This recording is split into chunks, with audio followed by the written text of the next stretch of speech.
le sang puisse couler. Il n'y a aucun Congolais qui a une arme. Filimbi n'a pas d'arme. Nous touchons des choses comme ça. Ici, c'est un son. Le son ne blesse pas. Nous montrons des éléments comme cela. C'est juste une couleur. La couleur rouge, quand vous roulez, même à une très grande vitesse, à un moment donné, vous voyez le rouge s'allumer, vous vous arrêtez. Nous disons seulement Kabila, arrête-toi. Nous le lui disons seulement. On n'utilise pas les armes. Donc, s'il y a des Congolais qui meurent, vous comprendrez qui va tuer les Congolais. Et moi, je crois qu'il félicite Matata Pogno pour avoir été moins professionnel et pour avoir été vraiment très obéissant par rapport à sa politique à lui, Kabila, de maintenir les gens dans une cage. Et là, on est suffisamment de jours avant le 19 décembre 2016. Kabila va déposer les choses, faire une annonce à la population, annonce que nous attendions lorsqu'il a fait son adresse à la nation, qu'il n'a pas eu le courage de faire, mais il n'est jamais tard pour avoir le courage.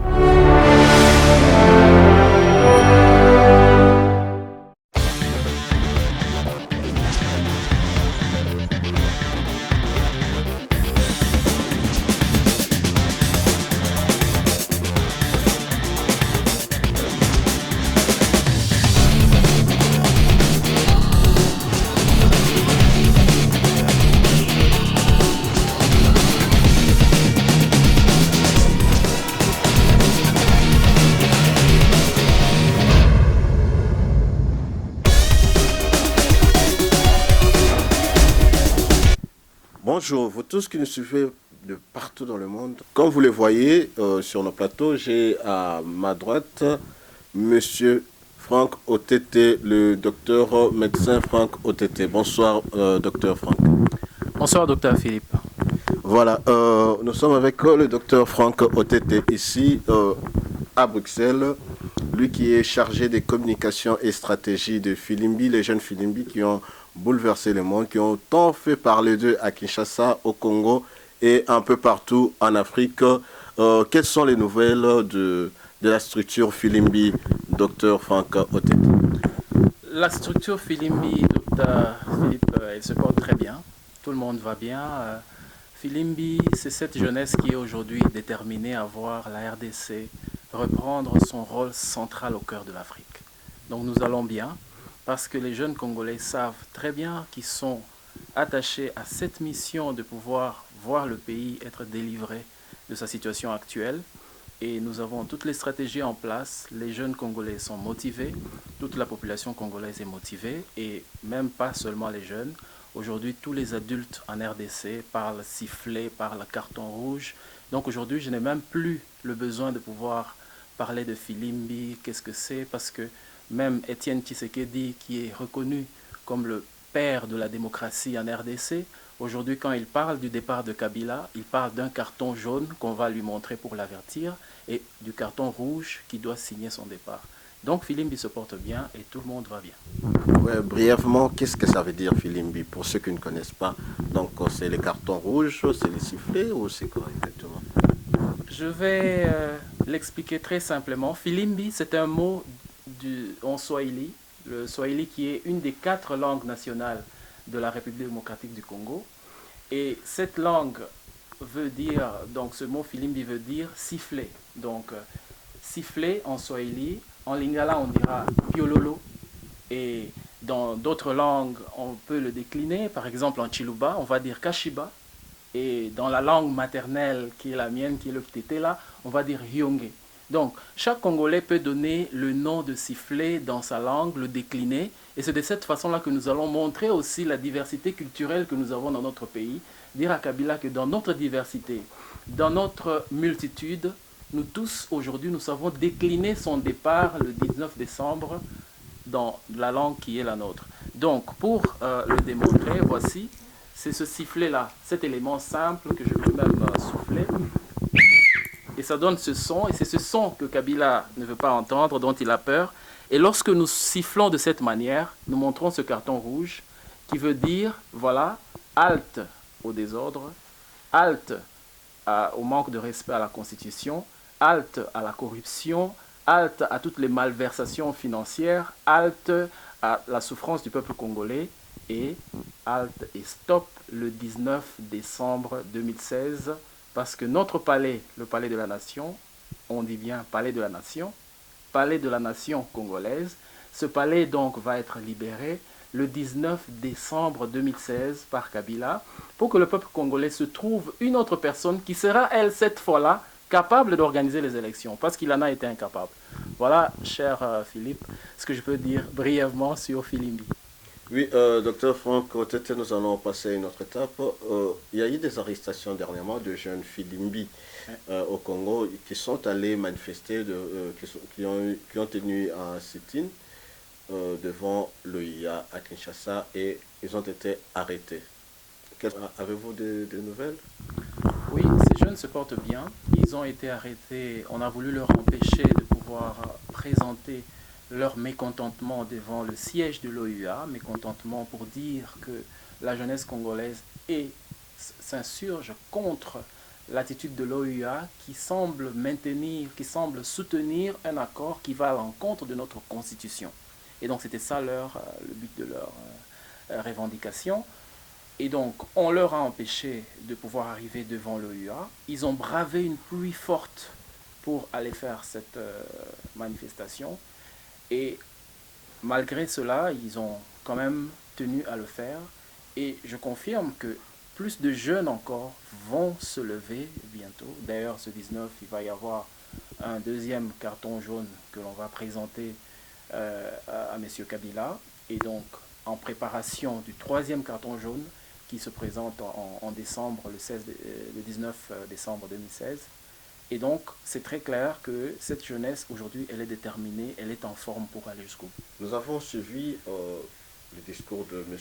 Joseph Kabila, président de la République.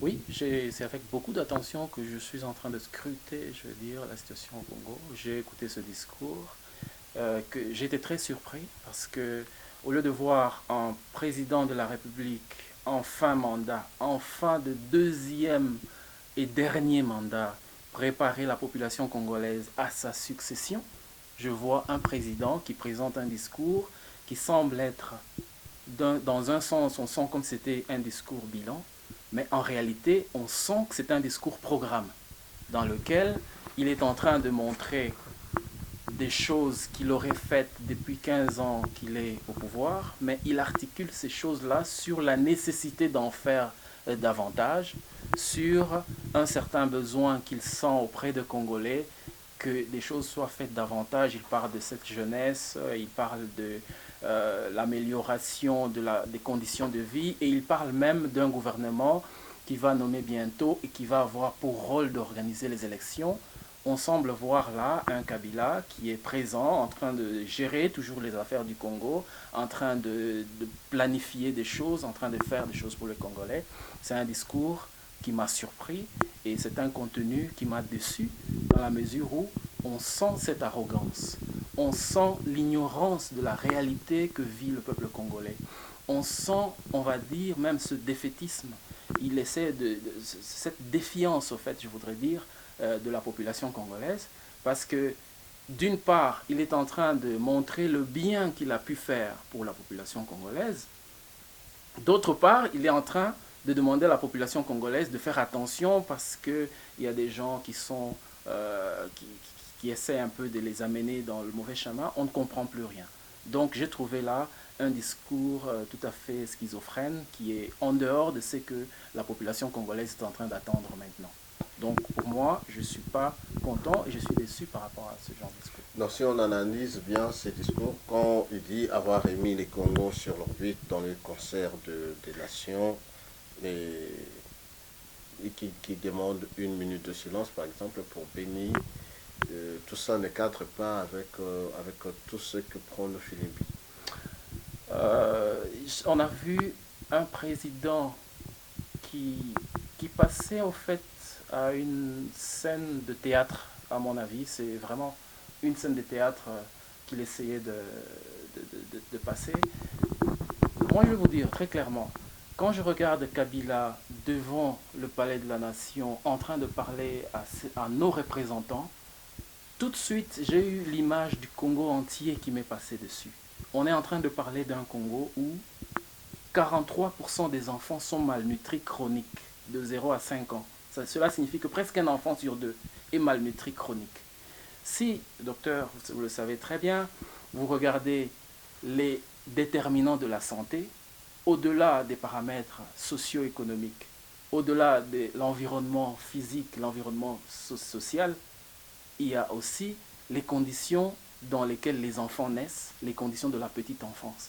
Ces enfants qui naissent et qui sont confrontés directement à la malnutrition vont être une cohorte de la population qui ne saura pas être à mesure d'avoir des ressources nécessaires cérébrales, mentales, physiques pour être des Congolais valides qui vont contribuer au développement de la nation. Et Kabila est en train d'en fabriquer comme ça plusieurs. Et Kabila sait que les gens sont en train de mourir à l'Est au jour le jour. Nos femmes sont violées. Nous connaissons des aberrations que nos familles africaines, congolaises n'étaient pas habituées à voir avant. On viole des femmes, on viole des mamans en présence de leurs enfants. On tue des gens, on égorge à coups de machette. On insulte des gens, on leur dit n'importe quoi en présence de tout le monde. Il y a des violations, il y a de l'inceste, il y a des choses inacceptables, odieuses qui se font. Et ces choses, quand elles se passent, le président de la République ne dit rien. On ne l'entend pas, on ne le voit pas venir officiellement devant le média pour pouvoir dire mot. Et dernièrement, ils nous ont encore insulté, je dis insulté, le représentant du chef de l'État qui va faire lire un communiqué, soi-disant, du message que le président de la République a envoyé. Et c'est aujourd'hui que Kabila va se tenir devant cette assemblée de toutes les chambres réunies pour pouvoir demander de tenir 1 minute de silence pour Béni. Et donc, ce genre de choses sont totalement inacceptables. C'est encore un coup de théâtre. Et moi, je voyais là un preneur d'otages devant ces otages.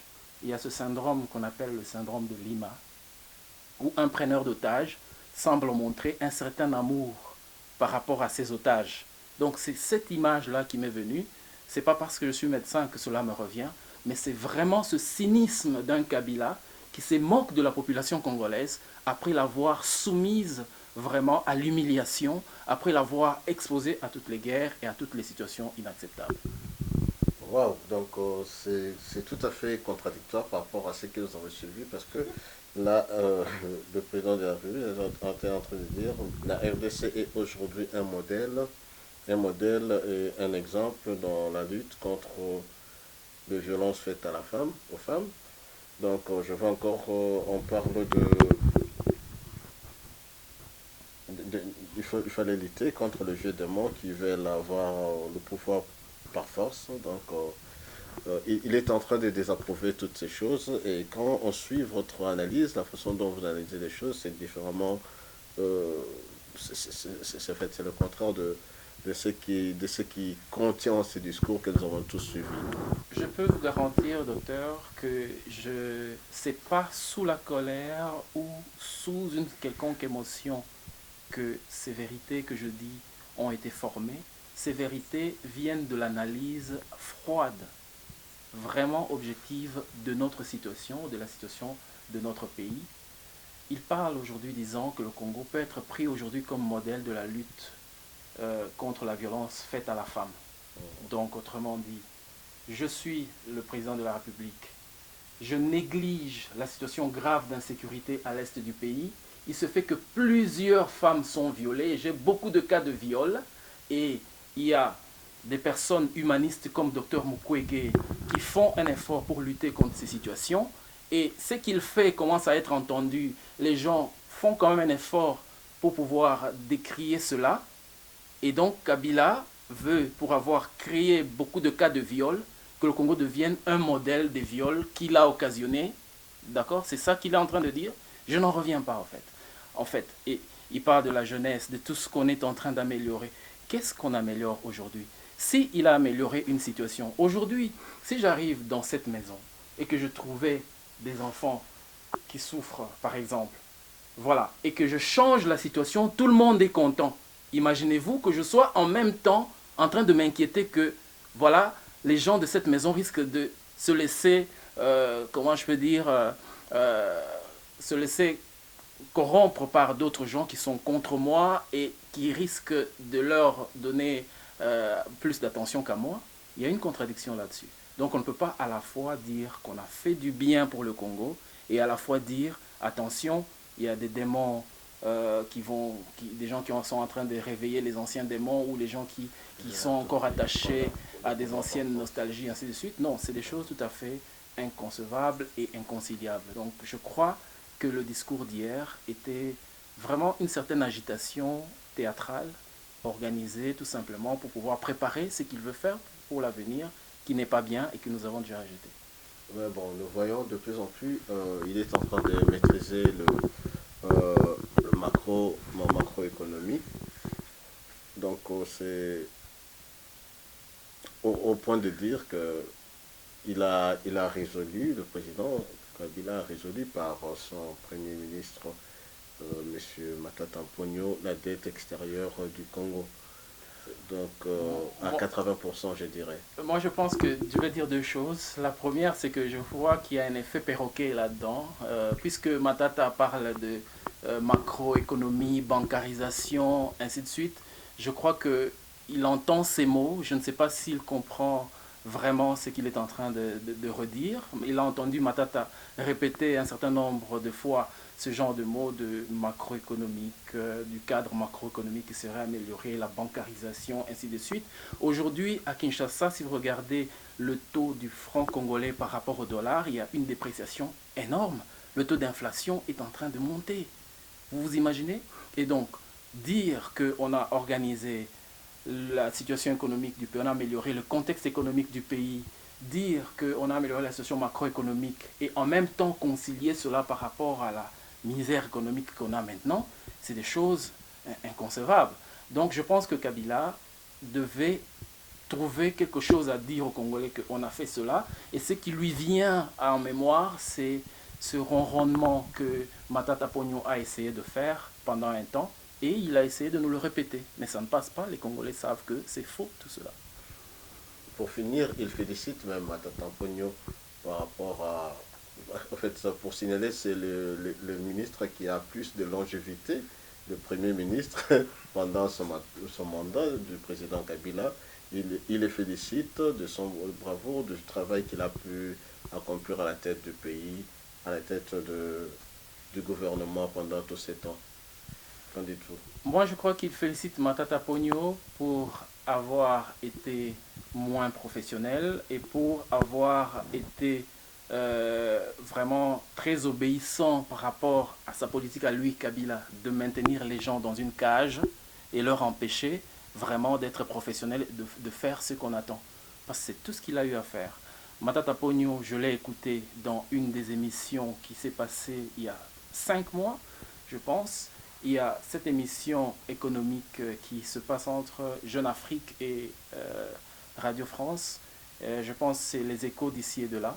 Et les écoles d'ici. Voilà, dans cette émission, au départ, Matata Pogno, sur un certain nombre de questions, il montrait qu'il y a des domaines comme le domaine politique et le domaine de la sécurité qui sont exclusivement réservés au chef de l'État, tandis que le domaine de l'économie et le domaine de la gestion des affaires au Congo lui revenait essentiellement.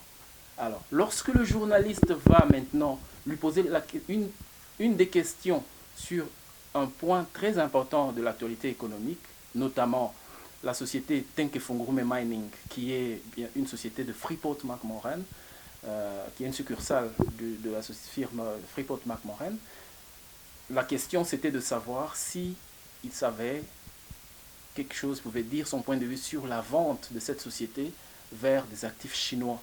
Il y a une société qu'on appelle China Molybdenum qui a acquis la société Tenke-Fungurume.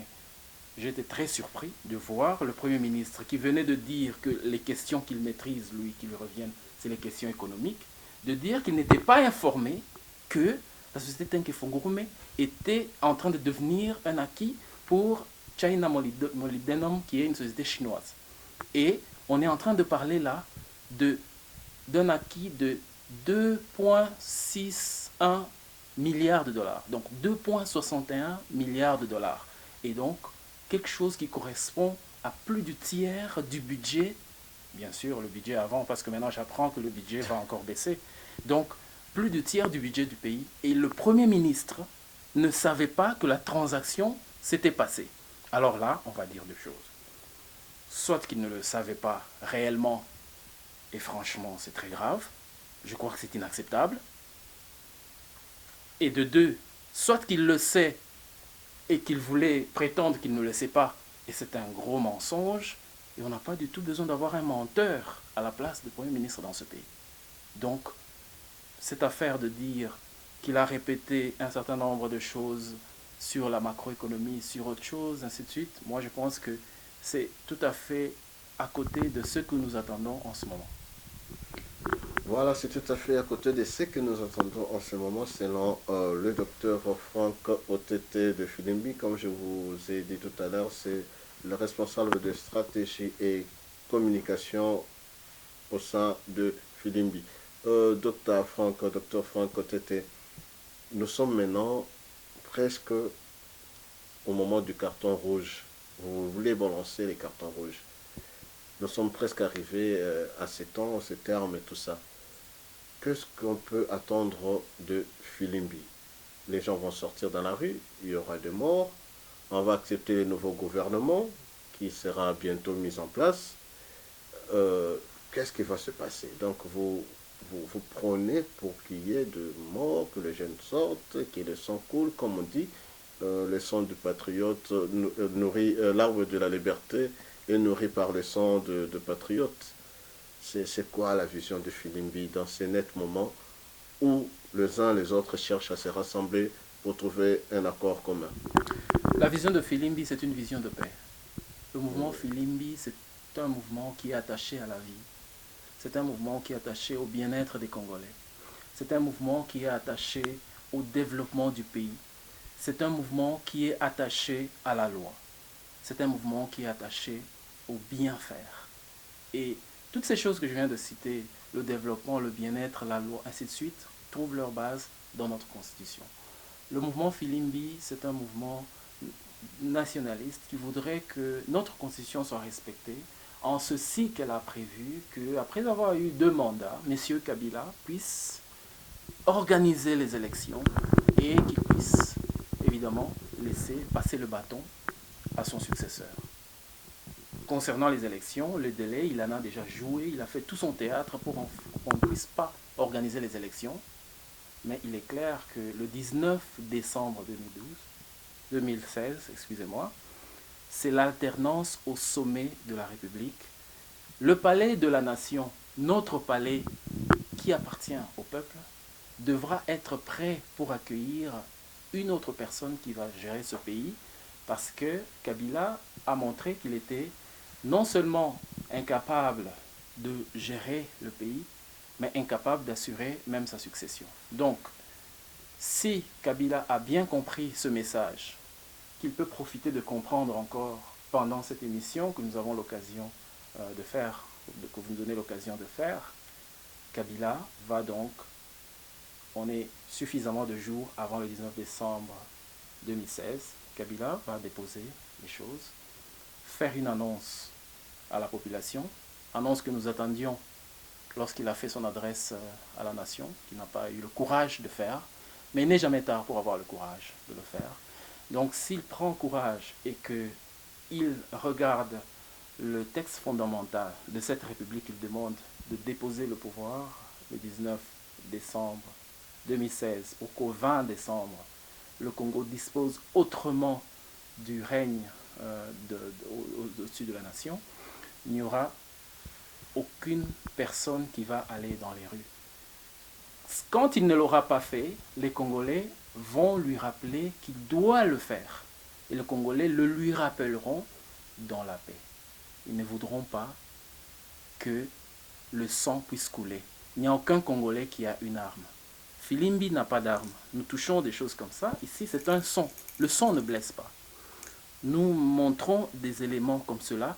C'est juste une couleur. La couleur rouge, quand vous roulez même à une très grande vitesse, à un moment donné, vous voyez le rouge s'allumer, vous vous arrêtez. Nous disons seulement, Kabila, arrête-toi. Nous le lui disons seulement. On n'utilise pas les armes. Donc, s'il y a des Congolais qui meurent, vous comprendrez qui va tuer les Congolais. Et je ne pense pas que le rôle de Kabila, c'est de tuer les Congolais. Donc voilà, mais quand vous dites, je ne sais pas si vous-même vous ne vous contredisez pas, quand vous dites que Kabila doit déposer le 19, le palais de la nation doit être occupé par la personne choisie par le peuple. Avez-vous une personne en vue? Donc ça sera, et on prendra le dirigeant de Filimbi, on va aller le mettre directement là-bas parce que c'est pratiquement impossible s'il n'y a pas quelqu'un en vue qui peut prendre cette place directement. Il n'y a aucune élection et bon, si aujourd'hui Kabila disait le 19, je dépose. Donc, il n'y a personne à vue. On va se retrouver dans la même procédure de dialogue, on va se retrouver dans la même procédure de préparer encore les élections. Est-ce que là, on n'est pas en train de s'embrouiller un peu? On ne s'embrouille pas. Je me rappelle très bien qu'en 2001, lorsque Kabila est entré dans un palais présidentiel pour être le président, il n'y avait aucun président. Voilà ma réponse. Et c'était Filimbi à quelqu'un en vue? Une deuxième question, une sous-question par rapport à ça. Filimbi n'est pas comme ces politiciens que je venais de dire. Je vous en ai cité un. Je ne voudrais pas, je voudrais lui donner un peu de repos, ne plus le citer encore, parce que c'est beaucoup de travail que de citer ce genre de nom qui dérange. Filimbi ne fait pas une politique de hyène. Nous ne sommes pas en train d'envisager un poste sur lequel on voudrait s'asseoir. Ôte-toi que je m'y mette. C'est pas cela. Non. Nous voulons que ce qui est prévu dans la Constitution soit respecté. Ce qui est clair dans la Constitution, c'est qu'il y a alternance au 19 décembre 2016. Cette alternance doit avoir lieu. Aujourd'hui, j'ai vu, lui, Kabila, demander à la Cinco, aux évêques, comme ils disent, l'église au milieu du village, de mener des bons offices pour pouvoir converger, concilier les gens. Eh bien, il y a beaucoup de personnalités politiques. Il y a le Rassemblement qui s'est montré quand même assez exemplaire dans sa marche actuelle pour converger le peuple congolais vers une bonne solution. Il y a le Rassemblement qui est là.